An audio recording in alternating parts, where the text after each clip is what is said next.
Dracula by Bram Stoker. Chapter 9. Letter. Mina Harker to Lucy Westenra. Budapest, 24 August. My dearest Lucy, I know you will be anxious to hear all that has happened since we parted at the railway station at Whitby. Well, my dear, I got to Hull all right and caught the boat to Hamburg, and then the train on here. I feel that I can hardly recall anything of the journey, except that I knew I was coming to Jonathan, and that as I should have to do some nursing, I had better get all the sleep I could. I found my dear one, oh, so thin and pale and weak-looking. All the resolution has gone out of his dear eyes, and that quiet dignity which I told you was in his face has vanished.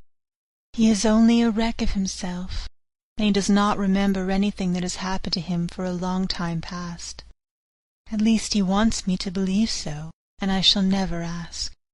He has had some terrible shock, and I fear it might tax his poor brain if he were to try to recall it. Sister Agatha, who is a good creature and a born nurse, tells me that he wanted her to tell me what they were, but she would only cross herself and say she would never tell, that the ravings of the sick were the secrets of God, and that if a nurse through her vocation should hear them, she should respect her trust. She is a sweet, good soul, and the next day, when she saw I was troubled, she opened up the subject my poor dear raved about, added, I can tell you this much, my dear, that it was not about anything which he has done wrong himself, and you, as his wife-to-be, have no cause to be concerned. He has not forgotten you, or what he owes to you. His fear was of great and terrible things which no mortal can treat of. I do believe the dear soul thought I might be jealous lest my poor dear should have fallen in love with any other girl. The idea of my being jealous about Jonathan! And yet, my dear, let me whisper, I felt a thrill of joy through me when I knew that no other woman was cause for trouble. I am now sitting by his bedside, where I can see his face while he sleeps. He is waking. When he woke, he asked me for his coat, as he wanted to get me something from the pocket. I asked Sister Agatha, and she brought all his things. I saw amongst them was his notebook. I was going to ask him to let me look at it, for I knew that I might find some clue to his trouble. But I suppose he must have seen my wish in my eyes, for he sent me over to the window, saying he wanted to be quite alone for a moment. Then he called me back, and he said to me very solemnly, Wilhelmina. I knew then that he was in deadly earnest, for he has never called me by that name since he asked me to marry him. You know, dear, my ideas of the trust between husband and wife. There should be no secret, no concealment. I have had a great shock, and when I try to think of what it is, I feel my head spin round, and I do not know if it was real or the dreaming of the madman. You know I had brain fever, and that is to be mad. The secret is here, and I do not want to know it. I want to take up my life here, with our marriage. For, my dear, we had decided to be married as soon as the formalities are complete. Are you willing, Wilhelmina, to share my ignorance? Here is the book. Take it and keep it. Read it if you will, but never let me know unless, indeed, some solemn duty should come upon me to go back to the bitter hours, asleep or awake, sane or mad, recorded here. He fell back exhausted, and I put the book under his pillow and kissed him. I have asked Sister Agatha to beg the Superior to let our wedding be this afternoon, and am waiting her reply. She has come and told me that the chaplain of the English Mission Church has been sent for. We are to be married in an hour, or as soon after as Jonathan awakes. Lucy, the time is come and gone. I feel very solemn, but very, very happy. Jonathan woke a little after the hour, and all was ready, and he sat up in bed, propped up with pillows. He answered his "I will" firmly and strong. I could hardly speak. My heart was so full that even those words seemed to choke me. The dear sisters were so kind. Please God, I shall never, never forget them, nor the grave and sweet responsibilities I have taken upon me. I must tell you of my wedding present, when the chaplain and the sisters had left me alone with my husband. Oh, Lucy, it is the first time I have written the words my husband. Left me alone with my husband. I took the book from under his pillow and wrapped it up in white paper, and tied it with a little bit of pale blue ribbon which was round my neck, and sealed it over the knot with sealing wax, and for my seal I used my wedding ring. Then I kissed it and showed it to my husband, and told him that I would keep it so, and then it would be an outward and visible sign for us all our lives that we trusted each other, that I would never open it unless it were for his own dear sake or for the sake of some stern duty. Then he took my hand in his, and oh, Lucy, it was the first time he took his wife's hand, and said that it was the dearest thing in all the wide world, and that he would go through all the past again to win it, if need be. The poor dear meant to have said a part of the past, but he cannot think of time yet, and I shall not wonder if at first he mixes up not only the month but the year. Well, my dear, what could I say? I could only tell him that I was the happiest woman in all the wide world, and that I had nothing to give him except myself, my life, and my trust, and that with these went my love and duty for all the days of my life.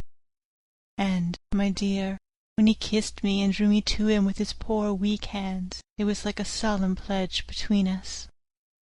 Lucy, dear, do you know why I tell you all this?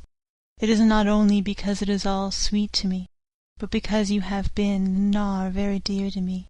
It was my privilege to be your friend and guide you when you came from the schoolroom to prepare for the world of life. I want you to see now, and with the eyes of a very happy wife, whither duty has led me, so that in your own married life you too may be all happy as I am. My dear, please Almighty God, your life may it be all it promises, a long day of sunshine, with no harsh wind, no forgetting duty, no distrust. I must not wish you no pain, for that can never be, but I do hope you will always be as happy as I am now. Good-bye, my dear. I shall post this at once, and perhaps write you very soon again. I must stop, for Jonathan is waking. I must attend my husband. Your ever-loving Mina Harker. Letter. Lucy Westenra to Mina Harker. Whitby, 30 August. My dearest Mina, oceans of love and millions of kisses, and may you soon be in your own home with your husband. I wish you were coming home soon enough to stay with us here. The strong air would soon restore Jonathan. It has quite restored me. I have an appetite like a cormorant, am full of life and sleep well. You'll be glad to know that I have quite given up walking in my sleep. I think I have not stirred out of my bed for a week. That is when I once get into it at night. Arthur says I am getting fat. By the way, I forgot to tell you that Arthur is here. We have such walks and drives and rides and rowing and tennis and fishing together, and I love him more than ever. He tells me that he loves me more, but I doubt that, for at first he told me that he couldn't love me more than he did then. But this is nonsense. There he is, calling to me, so no more just at present, from your loving Lucy. P.S. Mother sends her love. She seems better, poor dear. P.P.S. We are to be married on 28th September. Dr. Seward's Diary, 20 August. The case of Renfield grows even more interesting. He is now so far quieted that there are spells of cessation from his passion. For the first week after his attack he was perpetually violent. Then one night, just as the moon rose, he grew quiet and kept murmuring to himself, "Now I can wait, now I can wait." The attendant came to tell me, so I ran down at once to have a look at him. He was still in the strait waistcoat and in the padded room, but the suffused look has gone from his face, and his eyes had something of their old pleading, I might almost say cringing, softness. I was satisfied with his present condition, and directed him to be relieved. The attendants hesitated, but finally carried out my wishes without protest. It was a strange thing that the patient had humour enough to see their distrust, for, coming close to me, he said in a whisper, all the while looking furtively at them, "They think I could hurt you. Fancy me hurting you, the fools! It was soothing somehow to the feelings to find myself disassociated even in the mind of this poor madman from the others, but all the same I could not follow his thought. Am I to take it that I have anything in common with him, so that we are, as it were, to stand together? Or has he to gain from me some good so stupendous that my well-being is needful to him? I must find out later on. To-night he will not speak. Even the offer of a kitten or even a full-grown cat will not tempt him. He will only say, "I don't take any stock in cats. I have more to think of now, and I can wait, I can wait." After a while I left him. The attendant tells me that he was quiet until just before dawn, and that then he began to get uneasy, and at length violent, until at last he fell into a paroxysm which exhausted him so that he swooned into a sort of coma. 3 nights has the same thing happened, violent all day, then quiet from moonrise to sunrise. I wish I could get some clue to the cause. It would almost seem as if there was some influence which came and went. Happy thought. We shall tonight play sane wits against mad ones. He escaped before without our help. Tonight he shall escape with it.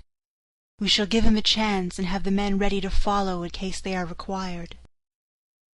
23rd August. The expected always happens. How well Disraeli knew life! Our bird, when he found the cage open, would not fly, so all our subtle arrangements were for naught. At any rate, we have proved one thing, that the spells of quietness last a reasonable time. We shall in future be able to ease his bonds for a few hours each day. I have given orders to the night attendant merely to shut him in the padded room when once he is quiet, until the hour before sunrise. The poor soul's body will enjoy the relief even if his mind cannot appreciate it. Hark! The unexpected again! I am called. Patient has once more escaped. Later.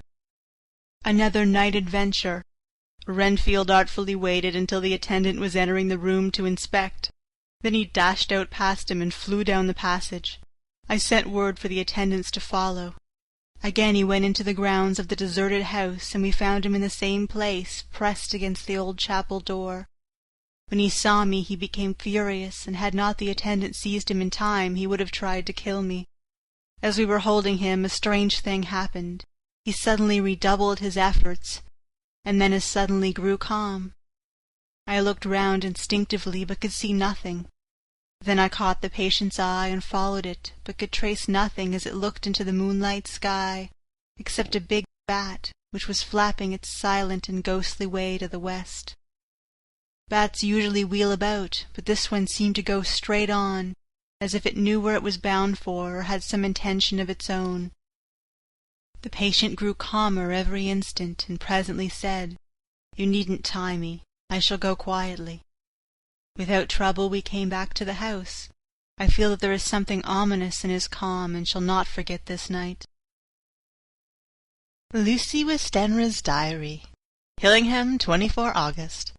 I must imitate Mina and keep writing things down. Then we can have long talks when we do meet.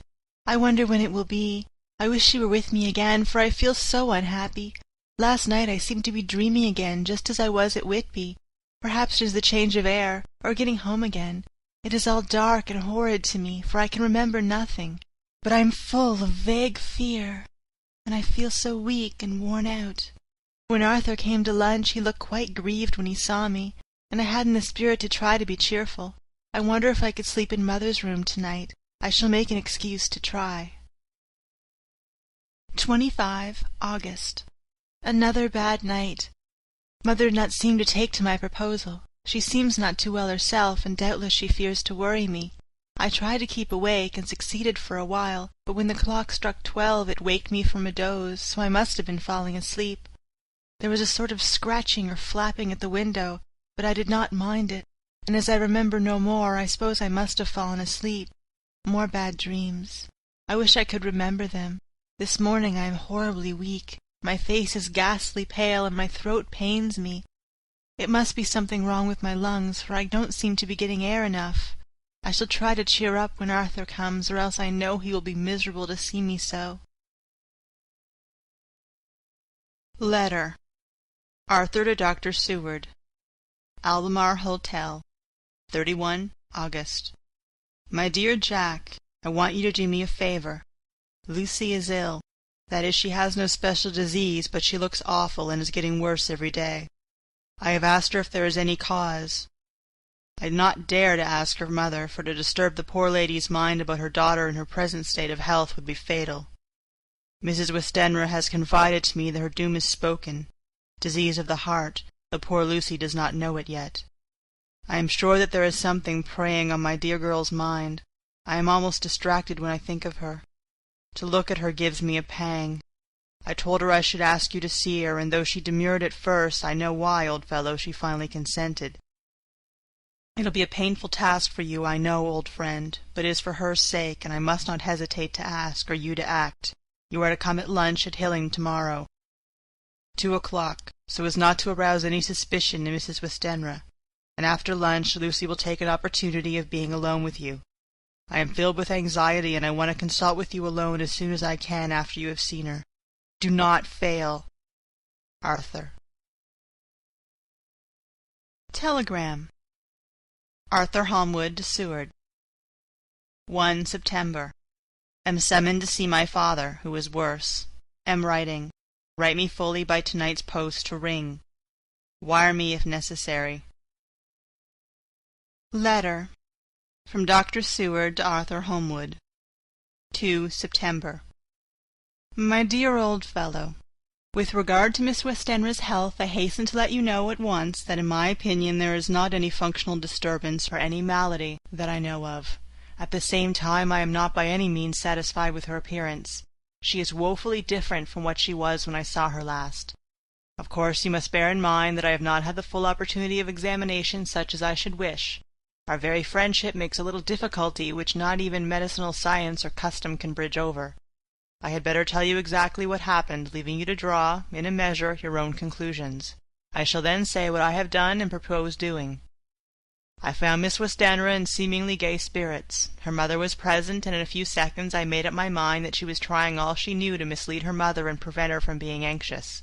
I have no doubt she guesses, if she does not know, what need of caution there is. We lunched alone, and as we all exerted ourselves to be cheerful, we got, as some kind of reward for our labours, some real cheerfulness amongst us. Then Mrs. Westenra went to lie down, and Lucy was left with me.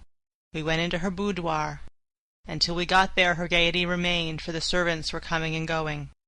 As soon as the door was closed, however, the mask fell from her face, and she sunk down into a chair with a great sigh, and hid her eyes with her hand. When I saw that her high spirits had failed, I at once took advantage of her reaction to make a diagnosis. She said to me very sweetly, "I cannot tell you how I loathe talking about myself." I reminded her that a doctor's confidence was sacred, but that you were grievously anxious about her. She caught on to my meaning at once, and settled that matter in a word. "Tell Arthur everything you choose. I do not care for myself, but for him, so I am quite free." I could easily see that she was somewhat bloodless, but I could not see the usual anemic signs, and by the chance I was able to test the actual quality of her blood. For in an opening of the window, which was stiff, a cord gave way, and she cut her hand slightly with broken glass. It was a slight matter in itself, but it gave me an evident chance, and I secured a few drops of the blood and have analyzed them. The qualitative analysis gave a quite normal condition, and shows, I should infer, in itself a vigorous state of health. In other physical matters I was quite satisfied that there is no need for anxiety, but as there must be a cause somewhere, I have come to the conclusion that it must be something mental. She complains of difficulty breathing satisfactorily at times, and of heavy lethargic sleep, with dreams that frighten her, but regarding which she can remember nothing. She says that as a child she used to walk in her sleep, and that when in Whitby the habit came back, and that once she walked out in the night and went out to Eastcliff, where Miss Murray found her, but she assures me that of late that habit has not returned. I am in doubt, and so have done the best thing I know of. I have written to my old friend and master, Professor Van Helsing, of Amsterdam, who knows as much about obscure diseases as any one in the world. I have asked him to come over, and as you told me that all things were to be at your charge, I have mentioned to him who you are and your relation to Miss Westenra. This, my dear fellow, is in obedience to your wishes, for I am only too proud and happy to do anything I can for her. Van Helsing would, I know, do anything for me for a personal reason, so no matter on what ground he comes, we must accept his wishes. He is a seemingly arbitrary man. This is because he knows what he is talking about better than anyone else. He is a philosopher and a metaphysician, and one of the most advanced scientists of his day, and he has, I believe, an absolutely open mind. This, with an iron nerve, a temper of the ice brook, an indomitable resolution, self-command, and toleration, exalted from virtues to blessings, and the kindliest and truest heart that beats. These from his equipment for the noble work that he is doing for mankind, work both in theory and practice, for his views are as wide as his all-embracing sympathy. I tell you these facts that you may know why I have such confidence in him. I have asked him to come at once. I shall see Miss Westenra tomorrow again. She is to meet me at the stores, so that I may not alarm her mother by too early a repetition of my call. Yours, always, John Seward.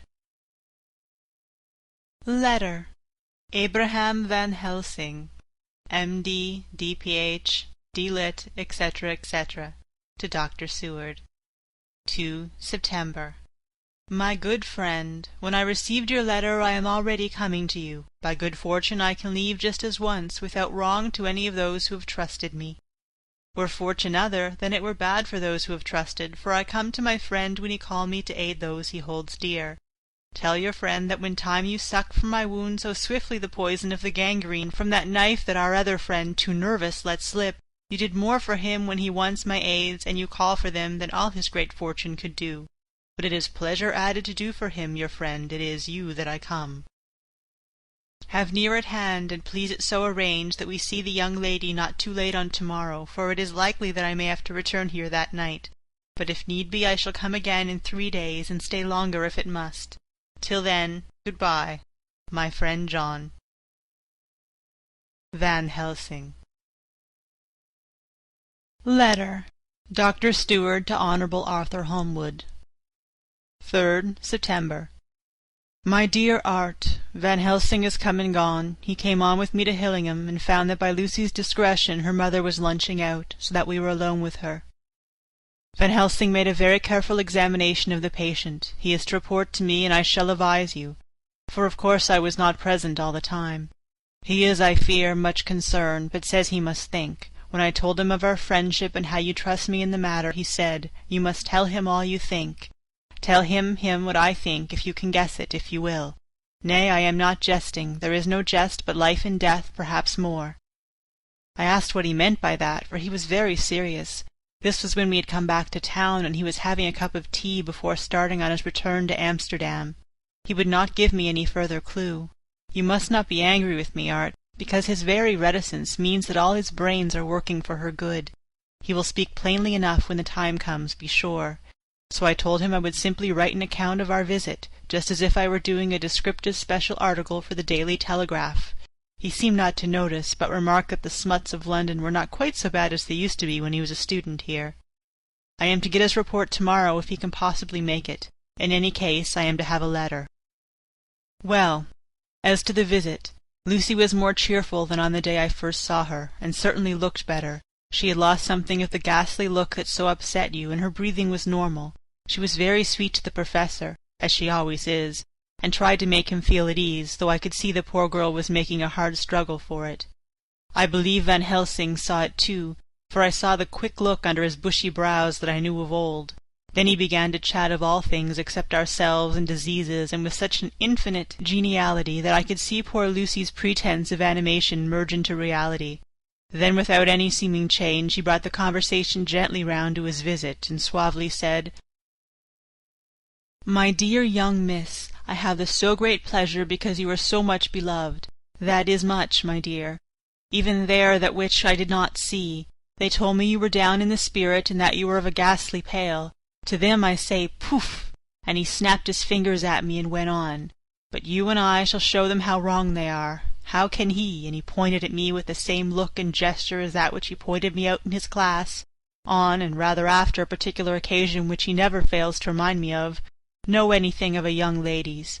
He had his madmen to play with, and to bring them back to happiness. and to those that love them. It is much to do, I know, but there are rewards in that we can bestow such happiness. But the young ladies, he has no wife nor daughter, and the young do not tell themselves to the young, but to the old, like me, who have known so many sorrows and the causes of them. So, my dear, we will send him away to smoke the cigarette in the garden, whiles you and I have a little talk all to ourselves." I took the hint and strolled about, and presently the professor came to the window and called me in. He looked grave, but said, "I have made careful examination, but there is no functional cause. With you I agree that there has been much blood lost. It has been, but is not. But the conditions of her are in no way anemic. I have asked her to send me her maid, that I may ask just 1 or 2 questions, that so I may not chance to miss nothing. I know well what she will say, and yet there is cause. There is always cause for everything. I must go back home and think. You must send me the telegram every day, and if there is nothing because I shall come again. The disease, for not to be well is a disease, interests me, and the sweet, young dear, she interests me too. She charmed me, and for her? It is not for you or disease I come." As I tell you, he would not say a word more, even when we were alone, and so now, Art, you know all I know. I shall keep stern watch. I trust your poor father is rallying. It must be a terrible thing to you, my dear fellow, to be placed in such a position between 2 people who are both so dear to you. I know your idea of duty to your father, and you are right to stick to it. But if need be, I shall send you word to come at once to Lucy, so not be over-anxious unless you hear from me. Dr. Seward's Diary, 4 September. Zoophagous patience still keeps up our interest in him. He had only 1 outburst, and that was yesterday at an unusual time. Just before the stroke of noon he began to grow restless. The attendant knew the symptoms and at once summoned aid. Fortunately the men came at a run, and were just in time, for at the stroke of noon he became so violent that it took all their strength to hold him. In about 5 minutes, however, he began to get more quiet, and finally sank into a sort of melancholy, in which state he has remained up to now. The attendant tells me that his screams while in the paroxysm were really appalling. I found my hands full when I got in, attending to some of the other patients who were frightened by him. Indeed, I can quite understand the effect, for the sounds disturbed even me, though I was some distance away. It is now after the dinner hour of the asylum, and as yet my patient sits in a corner brooding, with a dull, sullen, woe-begone look in his face, which seems rather to indicate than to show something directly. I cannot quite understand it. Later. Another change in my patient. At 5 o'clock I looked in on him and found him seemingly as happy and contented as he used to be. He was catching flies and eating them, and was keeping note of his capture by making nail marks on the edge of the door between the ridges of padding. When he saw me he came over and apologized for his bad conduct, and asked me in a very humble, cringing way to be led back to his own room, and to have his notebook again. I thought it well to humour him, so he is back in his room with the window open. He has the sugar of his tea spread out on the window-sill, and is reaping quite a harvest of flies. He is not now eating them, but putting them into a box as of old, and is already examining the corners of his room to find a spider. I tried to get him to talk about the past few days, for any clue to his thoughts would be of an immense help to me, but he would not rise. For a moment or two he looked very sad, and said in a sort of far-away voice, as though saying it rather to himself than to me, "All over, all over. He has deserted me. No hope for me now unless I do it myself." Then suddenly, turning to me in a resolute way, he said, "Doctor, won't you be very good to me and let me have a little more sugar? I think it'd be very good for me." "And the flies?" I said. "Yes, the flies like it too, and I like the flies, therefore I like it." And there are people who know so little as to think that madmen do not argue. I procured him a double supply, and left him as happy as a man, I suppose, any in the world. I wish I could fathom his mind. Midnight. Another change in him.